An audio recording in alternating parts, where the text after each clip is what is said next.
This is the Genesis GV80, and it's the kind of car you buy if you want to look like you've really made it, but you've still got a little bit of a way to go, because it actually looks like a Bentley Bentayga clone. But Genesis is actually a sub-brand of Hyundai, and the GV80 has been built to rival the likes of the Audi Q7, BMW X5 and Mercedes-Benz GLE.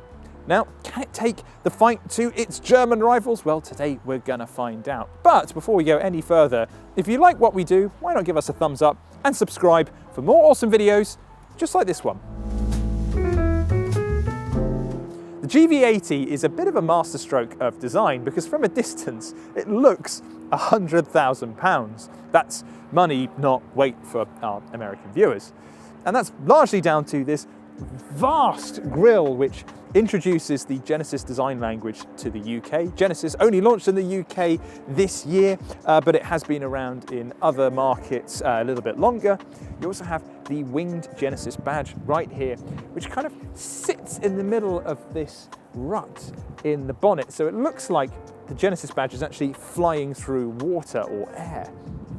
You also have chrome elements down here at the base of the bumper and these two lovely split headlights. But when you look a little bit closer, you can kind of see why the GV80 isn't actually worth £100,000, because it's mostly painted plastic. But it doesn't matter, because even when you look really close up, it looks like a really high quality product. It's only when you touch it and you start to kind of hammer around bits of the paneling that you realize that it's just made a little bit cheaper than what you would get on some seriously expensive cars. Now, this car is the luxury line and rides on 22-inch wheels, but if you go for the bog standard premium line, they are 20s. Also, these gorgeous indicator lights down the side that are highlighted by these chrome elements that make the car look like it's in motion even when it's not. And the split light motif continues at the back here. This is very Bentley Bentayga, as is the overall shape of the back of the car. We have a little wing back here, which just adds to that sportier look. And speaking of a sporty look, you have two exhausts down here. Now, on a lot of modern cars, those are usually fake, but on the GV80, they're actually real. So let's jump straight to price. How much does the GV80 cost? Well, if you go for the entry-level premium line, you're looking at £56,000, which is a lot cheaper than you would think it is just by the way it looks. And with that, you get 20-inch wheels, you get also a faux leather interior and black elements in the center console and on the doors. But above that is the luxury line, and with that you get a real leather interior, 22-inch wheels, and you get different choices of wood paneling here on the center console and again on the doors too. That puts it about on par with entry-level versions of the Audi Q7, the GLE and the X5, but you can add thousands and thousands and thousands of options on with those cars, whereas the options list on the GV80 is relatively slim. The car I'm in here is the luxury line with the optional Nappa quilted leather seats, which are very high quality and seriously comfortable. It's a highly customizable interior on luxury line cars with a trio of different wood finishes and plenty of color combinations to choose from. It's a well-designed interior as well, with a very sleek vent system integrated really well into the dashboard and a waterfall-like center console with a nice mix of physical buttons. You do have touch controls for the climate settings, and you've got one of the best haptic feedback engines I've ever seen in a car. And there's also a really cool feature that shows you what button you're about to press when hovering over the seat controls. Dominating the dashboard is this massive infotainment screen that is so big it's actually difficult to reach the far end. The system itself is responsive and intuitive to use, but because it is so big, you actually get a physical dial in the center console to be able to access all the menus while on the go. There's also an optional 12.3-inch digital instrument cluster with a 3D effect, which actually tracks your eyes to emphasize the depth of field effect. You can also spec a head-up display, but that comes bundled in with the same £3,900 option that comes with the 3D effect instrument cluster. Now, if you go for an entry-level car, it might not feel quite as luxurious because you do get the faux leather and you don't get the fancy wood either, but the actual standard equipment list is really strong, so no matter which GV80 you go for, you're not going to feel shortchanged. The middle row of the GV80 is just as luxurious as it is up front. So first of all, space. This is the 7-seater car, but I've got it as it would be in a 5-seater configuration. So legroom is absolutely brilliant, and the same goes for headroom too. Now I am just under 6 foot, but if you were 6 foot or a little bit over, you would still have plenty of space in the back of the GV80. Now, if someone is in the third row, you can move the middle row forward a little bit. I find here is pretty comfortable for me and also someone in the third row, although you can go forward even further. And the great thing is you can recline the chair really far back as well. So if you fancied a little nap while you're driving, you can do so. But the fun doesn't stop there, because we have climate controls in the back with physical buttons and dials. There's also 2 USB chargers and also an AC charger as well, so you could plug a laptop in, providing that you get an adapter. And the most luxurious thing of all is an automatic sunblind. How executive is that? Now, if you spend an extra £500, you can turn your GV80 from a 5-seater into a 7-seater, perfect as a family runabout. However, if you are about 6 foot and over, you're probably going to struggle to fit in the back, because legroom is a little tight, as you would expect in the very back of a 7-seater, but headroom, because the roofline slopes downwards towards the rear, even me, who isn't all that tall, has to kind of move his head out of the way. So it's okay for very short journeys, but really you're only going to want to put kids or shorter people in the very back. There are, however, some creature comforts. I've got a cup holder back here.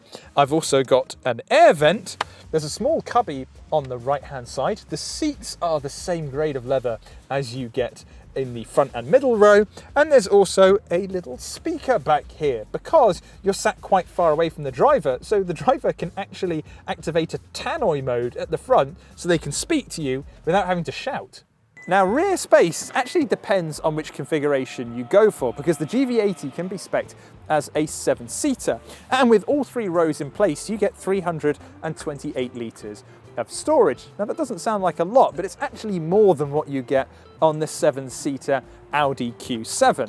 And what's really cool is that you can fold the rear seats down electronically, so you don't have to lean in and get your jeans all muddy.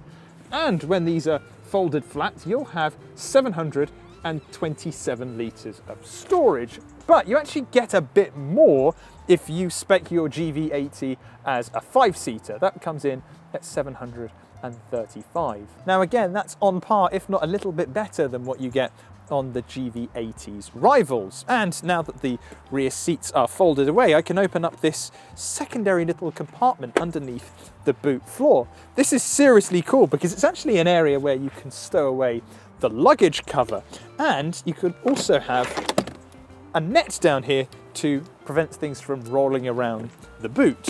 But overall, if practicality is what you're after, the GV80 has got you covered. When you open up the bonnet of the GV80, it looks like the engine has been swallowed by a giant pit. There is a lot of extra space in here, but it's worth noting that you can actually get the GV80 with a 3.5 litre petrol V6 in other markets. You just can't get it in the UK, which is a bit of a shame, because we get 1 petrol and 1 diesel. That petrol is a 2.5 litre 4-cylinder engine producing 304 horsepower and 422 Newton meters of torque. Now that's sent to all corners of the car through an 8-speed gearbox, and it'll go from 0 to 62 in 7.7 seconds. Which isn't that fast really. But if you want something that's a little brisker, you need to go for the 3 litre V6 diesel. Now that produces less power, 278 horsepower, but more torque, 588 Newton meters. Now it gets the same 8-speed automatic gearbox and all-wheel drive system, but it'll go from 0 to 62 miles per hour in 7.5 seconds, which is a little bit quicker. Now at the moment there's no plug-in hybrid version, but I wouldn't be surprised if one comes a little bit later down the line, and there's no fully electric model either, which is a bit of a shame. Now the petrol engine comes included as standard, it's free of charge, but if you want the diesel, you're going to need to fork out £100, which when you're paying 60 grand on an SUV isn't exactly a lot of money in the grand scheme of things.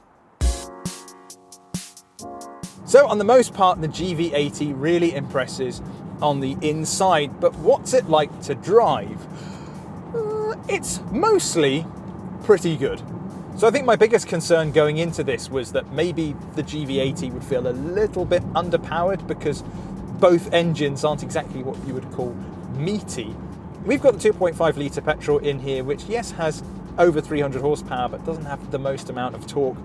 But still, it seems to handle the GV80's weight absolutely fine. It's not the quickest thing in the world by any means, but it's enough to be able to pull off the odd overtake and quickly get up to 70 miles an hour if you're pulling onto a motorway. Currently cruising along at 60, and it is dead quiet in here. Even when you've got your foot down, it's pretty refined. And that's quite interesting because Genesis, being a Hyundai sub-brand, uses Hyundai sourced engines, which can feel a little bit clattery and unrefined at times. But here in the GV80, it's not that bad at all.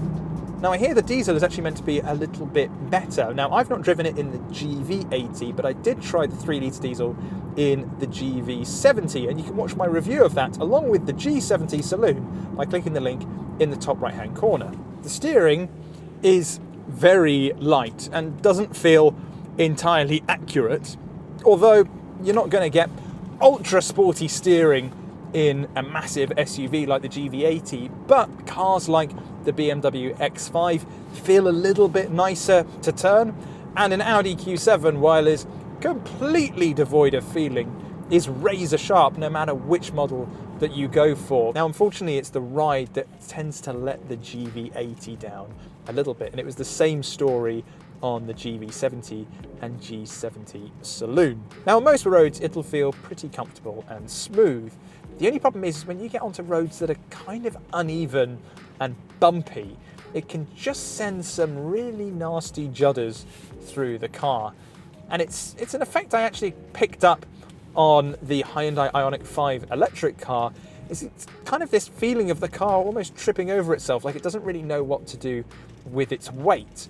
And I think that's a mixture of maybe the suspension not being set up all that well, and also having the 22-inch rims. Yes, you still get a fairly chunky bit of sidewall in the car, but when you've got rims that big, they don't really absorb the bumps all that well, particularly if it's not really playing ball with the suspension. So the GV80 was the flagship car to enter the UK. Not only is it the most expensive car of the range, but it was also the first to be launched in Britain under the Genesis banner. And I think it's mostly there. It kind of feels like an 80-85% car. The interior is really impressive for the money you're spending. Yes, this one here costs over £60,000, but it feels properly good. Not far off a £100,000 car, but you're paying significantly less. And also, it looks stunning. I think of all of its German rivals, this thing looks better, hands down, and it'll get a lot of attention as well. People really do think this is a Bentley. But I think it's the drive that lets it down a bit, particularly over the road I'm on now, of where it just feels really jittery and jiggly. Then I think the GV80 will be really, really hard to ignore.